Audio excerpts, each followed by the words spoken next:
Bismillahirrahmanirrahim. Assalamualaikum warahmatullahi wabarakatuh. Alhamdulillahirabbil alamin wa bihi nasta'inu ala umuri dunya waddin. Wassalatu wassalamu ala asrofil anbiya'i wal mursalin sayyidina wa maulana wa habibina wa syafi'ina Muhammadin wa ala alihi wa sahbihi ajmain. Asyhadu alla ilaha illallah wahdahu la syarikalah wa asyhadu anna Muhammadan abduhu wa rasuluh. Sobat Vidivisi, di dalam kehidupan ini jangan lupa bahwa hidup ini awalnya adalah dependen, sangat tergantung. Seorang bayi yang lahir tergantung kepada ibu bapaknya, beda dengan binatang. Binatang itu kadang-kadang ikan itu begitu bertelur, ditinggal nanti dia pecah menjadi ikan, maka dia bisa mandiri. Tetapi sesuatu yang dependen ini nanti akan berubah menjadi independen, tapi juga interdependen, saling ketergantungan, bahwa hidup tidak mungkin sendiri. Sebab kalau kita hidup sendiri, untuk makan nasi diperlukan bertahun-tahun, harus nanam padi sendiri. Padi sudah kita tanam, diperlukan kita bikin kompor, bikin panci, bikin korek api, maka bisa 12 tahun baru kita bisa makan nasi. Tapi kalau kita tahu interdependen, cukup punya uang 10.000 perak, bisa langsung makan di angkringan atau di warung makan, di warteg, dimanapun. Artinya apa?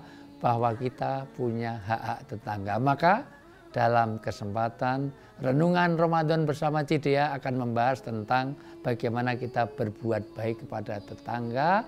Mangkana yu'minu billahi wal yaumil akhir falyukrim jaroh.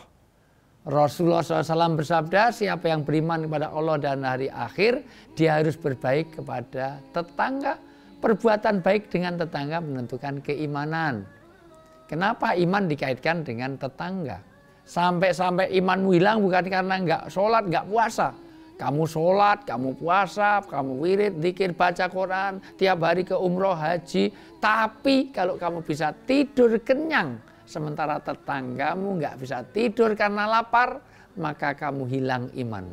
Ternyata iman dikaitkan dengan hak tetangga. Maka aljar qobladar. Orang Islam itu sebelum membangun rumah dia harus kenal tetangga. Dalam pepatah Cina harus punya pagar mangkok. Pagar mangkok artinya apa? Berorientasi pada tetangga. Di dalam perundang-undangan di Indonesia juga berlaku. Sebelum bangun rumah harus izin, ada IMB akan keluar kalau disetujui RT, disetujui kanan dan kiri untuk minta tanda tangan. Jangan sampai tiba-tiba ada rumah sementara nggak tahu siapa pemiliknya karena nggak ada perizinannya. Dan itu islami sekali. Maka apa yang dibudayakan di Indonesia ini, alhamdulillah banyak hal yang memang sudah selaras dengan bagaimana agama mengatur. Kenapa? Karena kenyataannya, kenapa tetangga harus kita berbuat baik? Apapun masalah kita, nanti sesuatu yang akan menjadi solusi, yang akan menolong kita adalah tetangga. Artinya apa? Kalau kita kebakaran, nggak mungkin kita telepon kepada saudara yang jauh, pasti akan tetangga. Maka di dalam surat An-Nisa ayat 36 dijelaskan, bagaimana orang sempurna dalam beragama adalah dua aspek. Hablum minallah dan hablum minanas. Sholat dimulai dengan Allahu Akbar, mengagungkan nama Allah, tapi diakhiri Assalamualaikum Assalamualaikum untuk seluruh manusia. Orang puasa semata-mata untuk Allah, tapi diakhiri zakat fitrah untuk manusia.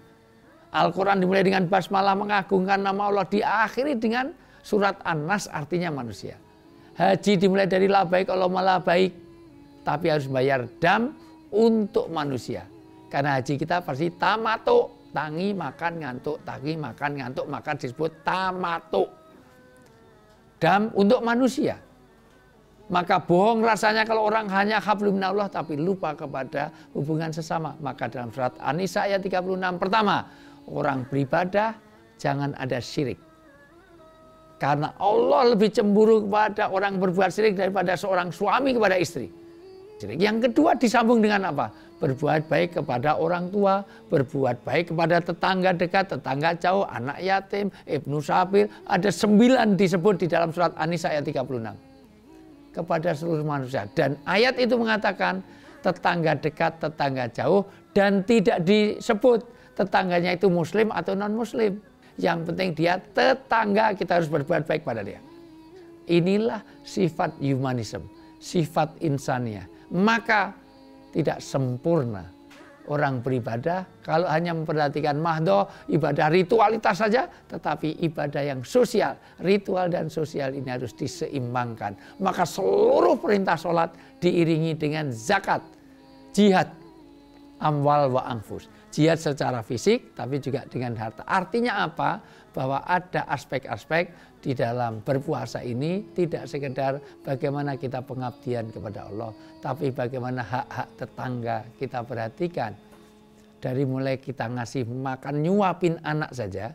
Jangan sampai kita nyuapin anak, lauknya bagus, sementara banyak orang dalam keadaan tidak ada penghasilan yang cukup, sama-sama nyuapin. Ini lauknya berlimpah, sementara ini hanya stereo tadi, sekor setengah tempe separuh atau pakai 5 kakara kerupuk kecap kangkung. Maka perhatian, sampai kalau kita makan makanan yang mohon maaf menyengat sampai durian segala macam, kalau ada tetangga yang memang kekurangan, maka jangan makannya sampai tercium. Maka disunahkan kalau kita memasak sampai baunya tercium tetangga, maka perbanyaklah kuahnya. Artinya apa? Supaya kita toleran, supaya kita berbagi kepada tetangga. Sekali lagi, tidak peduli tetangganya mau sukunya apa, rasnya apa, bahkan ideologinya apa, pilihan politiknya apa, dan itulah tetangga. Maka bagaimana juga iman ditentukan bagaimana kita baik dengan tetangga. Saya ulang, mangkana yu'minu billah wal yaumil akhir falyukrim jaroh. Tanda orang beriman kepada Allah dan hari akhir, dia ada hormat kepada tetangga, jangan merugikan tetangga, jangan menyakitinya, karena nanti hukul ibad. Setelah orang sholatnya beres, nanti yang memasukkan surga itu akan bagaimana hubungan baik dengan tetangga menjadi mas'uliyah. Jangan sampai kita menjadi orang yang pailit, muflis. Siapa pailit? Amalannya banyak, tapi diambil oleh tetangga kita karena kita suka memfitnah, suka menyebarkan berita hoax, kita sudah ngiri kepada tetangga, kita nggak peduli kepada tetangga, sehingga semua kebaikan kita diambil oleh tetangga kita karena kita suka menggunjing dia, suka memfitnah dia, suka hal-hal yang tidak baik kepada tetangga kita. Mudah-mudahan Sobat Vidivisi senantiasa memperhatikan ketetanggaan kita, tetangga kita, hidup kita nggak mungkin sendirian, maka kita interdependence, artinya saling ada ketergantungan dengan tetangga. Rukunlah dengan tetangga, maka renungan Ramadan bersama Cedia ini akan menyempurnakan seluruh Ramadan kita dengan pahala yang maksimal, dengan pengabdian yang optimal kalau kita ada kepedulian kepada tetangga kita. Selamat berbuka puasa. Saya Ustaz Wijayanto untuk Sobat Vidivisi. Assalamualaikum warahmatullahi wabarakatuh. Halo, saya Syafania di Kreasi Resep Cedea. Sekarang saya akan membuat kreasi resep dari Cedea Lucky Star, yaitu Lucky Star Teriyaki Rice Bowl ala Cedea. Kita akan campurkan telur dengan susu atau juga boleh krim. Masukkan telur ke wajan yang telah panas. Untuk rasa, beri sedikit garam. Sekarang saatnya langsung menata di mangkok yang sudah kamu beri dengan nasi putih. Giliran menumis bawang bombay, paprika, brokoli, tomat, dan jagung. Beri sedikit garam. Saya akan menggunakan Cedea Karakter Series kesukaan semua anak. Ada 4 pilihan karakter, Oriental Cartoon, Farm Animal, Lucky Star, dan Panda Fish. Tambah saus teriyaki. Kembali kita akan tata di atas nasi. Ini dia Lucky Star Teriyaki Rice Bowl ala Cedea. Silahkan dicoba. Cedea, ikan olahan bermutu.